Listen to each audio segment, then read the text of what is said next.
you? So let's talk about that. Why are you perfectly happy to call what Russia is doing in Ukraine a genocide, but not what Israel's doing in Gaza when there are fewer civilians, far fewer kids killed in Ukraine than in Gaza, arguably way less genocidal rhetoric from the Russian government than we hear from the Israeli government? Why are you so uncensored on Russia but not on Israel? What are you afraid of? I actually thought when you first jumped with that, it was a good point. I hadn't realised I'd used the word genocide in relation to what was going on in Russia. And I did go away and think about that quite carefully.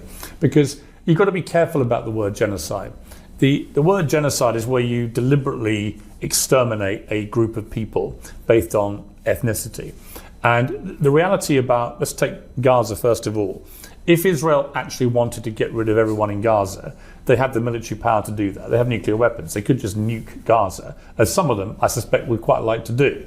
They've got some massively right-wing headbangers in that government, Ben-Gvir, Smodrich and others, who I suspect wouldn't hesitate to wage a form of genocide. So I accept that completely.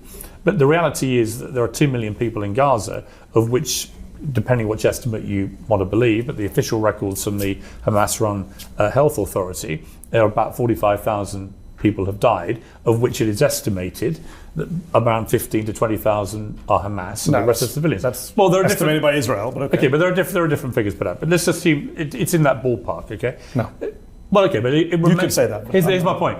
It's not 2 million people, which Israel But that's not the definition of genocide. Well, isn't it? No. The Genocide Convention doesn't say you have to kill everyone. By the way, you said this to Bassem Youssef, our good friend, last week on the show. You said, well, I want to read you exactly what you said. Israel hasn't nuked Gaza, quote, they could have done. They haven't done that. If you're really genocidal, why wouldn't you do that? Yeah. But Russia has the ability to nuke Ukraine too. Russia has the biggest stockpile of nuclear warheads in the world. So why hasn't Russia? So Russia's not doing a genocide? No, I don't think they are, and I shouldn't have said that. Wow. Yeah. So in order to defend Israel, you're withdrawing your allegation against Russia? Yeah, because you made me think about it. I didn't remember that I'd used that word in relation to... but it's not just Russia. No, because... You've said it about many people. Well, okay, so... You said Bashar al-Assad in 2012, 1 year into the civil war in Syria, when the death toll was much lower than Gaza. You said it was a genocide. You said the Rohingya in Burma... Well, that's interesting. Hold on. You said Rohingya in Burma. Answer. I'm finished my question, then you answer. Okay. You said the Rohingya in 2017, far less death toll in Burma, is a genocide. So I look at Piers Morgan and I say, here's this uncensored person, very bold, outspoken, opinionated man. He says Syria's a genocide.